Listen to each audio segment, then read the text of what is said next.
G'day, I'm Fieldsy and today I'm talking about learner-approved motorcycles in Australia. So they're the bikes you can get when you first get your licence, unless you already had a licence and you're old, because then you can get a different bike.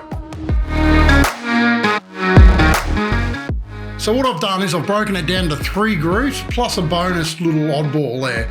So the first group, you've got your 300s. In that group, you've got your Versys X300, your 310 BMW GS, and your KTM 390 Adventurer. The BMW and the KTM are both singles, and the Versys is a twin.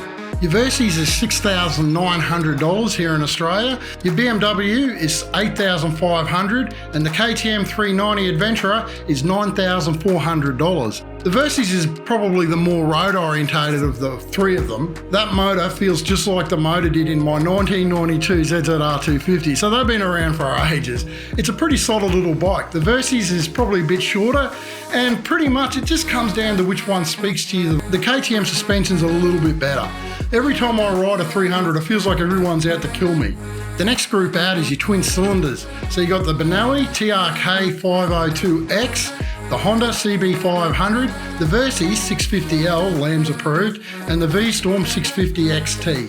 The prices for them is, well, the Benelli is $9,400, the Honda CB500 is $10,400, the Versys is $12,000, and the V-Storm is $13,500. Now the Benelli, it feels big, like it feels like it's trying to be a 1200 GS, and you sort of sit on it and you think, how can so much bike only be a 500? I'm not saying it's a bad bike, but hey, Benelli used to be an Italian company. The headquarters is still in Italy. However, the bike is made in China and the company is owned by the Chinese. The Honda CB500, you know what, that's actually a gem of a bike. It's pretty good, it really is, and if you can fit a CB500, I'd look at that rather than the 300s. The Versys 650L, honestly, I haven't ridden it. It seems okay. It's a little bit more road orientated than what I would like, but it looks like a pretty reasonable bike.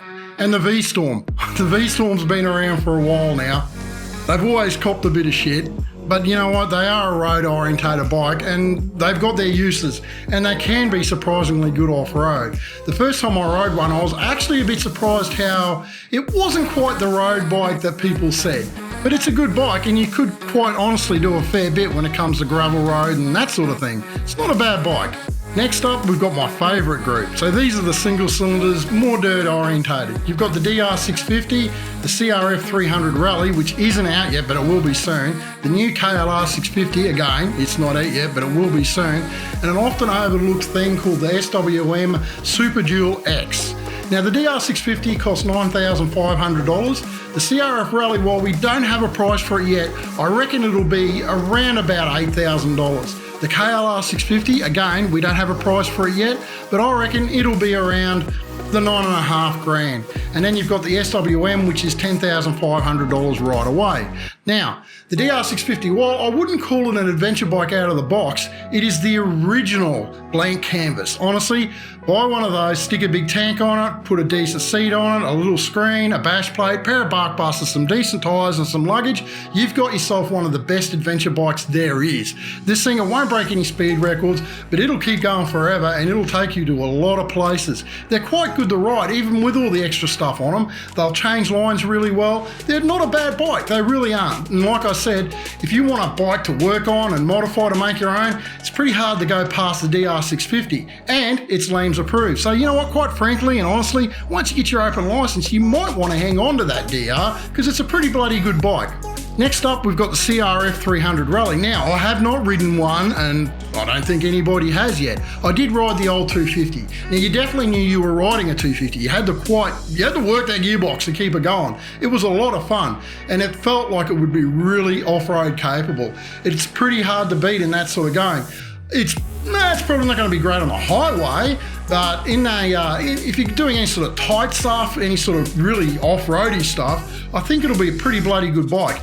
As I said in one of my other videos, yes, I'd love to see them put a 650 thumper in that thing. I think it'd be a really awesome bike if and when they do that. Every model, it seems to grow, so yeah, hopefully it's coming. The KLR 650. Talking about the new one here. Now, yeah, okay, it's caused a bit of drama. It's gained weight and all this thing. I had a KLR, an 08, and it was the best, worst bike I ever owned. That thing would just keep on going. And you know what? Out of the box, it's pretty hard to beat. You're paying about the same amount of money as you would for DR for the KLR. Really all it needs is some bark busters, a bash plate, some tyres and some luggage. It's got that big tank, it's got the screen, it's got a comfy seat right out the box. And, you know, people bag them, stick a milk crate on it, yeah, you're a tight ass, all that sort of thing. It's a really good bike, it's a really good travel bike. Yes, it's not brutally fast. Yes, the suspension could do with some work, and it is pretty old and it's pretty outdated. But as a travel bike, yeah, it's the metal mule. It will keep going, it will take you to amazing places. And the SWM Super Dual. So SWM, they've got, they're sort of tied in kind of with Husqvarna. They got some of the older Husqvarna models way back when. They're made in Italy. They are a pretty good quality bike.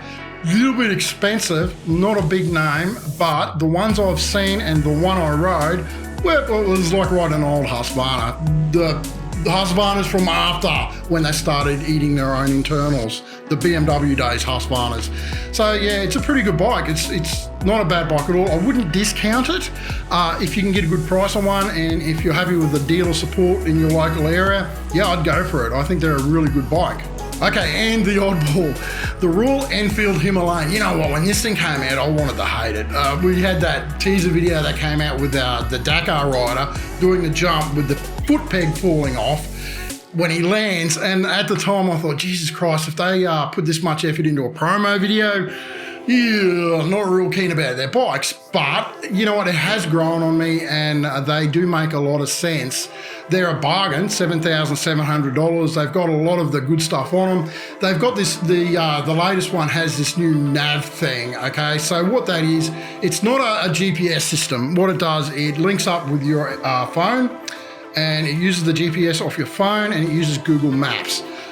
So, you know, you get all the advantages of Google Maps, and then that makes a lot of sense. Rather than try to reinvent the wheel, just take something that already works. And Google Maps does work. People bag it out and people carry on about it. But you know what, if you use your brain with it, Google Maps is pretty good. So use that, build on that, and that's what they've done. Now the Royal Enfield, yeah, it's a single cylinder. It's not a powerhouse. The suspension isn't amazing, but it's a travel bike, and that's what it does. It's relatively simple. The front mudguard doesn't make a lot of sense to me. Two mudguards, I know what you're trying to do there, but it's a pretty bloody good bike, and it has grown on me. I definitely can see the value in it. So my picks of the bunch, if you're a short ass and a tight ass, get the Versys 300.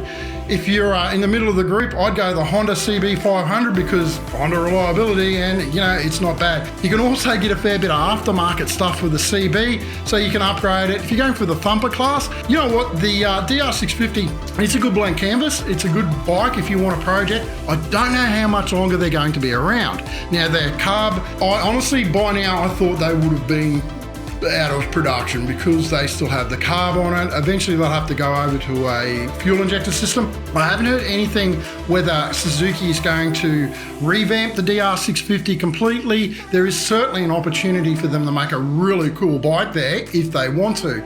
They may do something like Kawasaki's done, where they just fuel inject the motor and do some tweaks and stuff here and there, which is, let's be honest, exactly what the KLR 650 is. Or it could go the other way, where they just discontinue the thing completely. Now, I didn't include the DRZ 400 in there because honestly, in Australia, if you can fit a DRZ 400, I'd just go the DR 650. There's a couple other things I didn't include in there, like the CF Moto.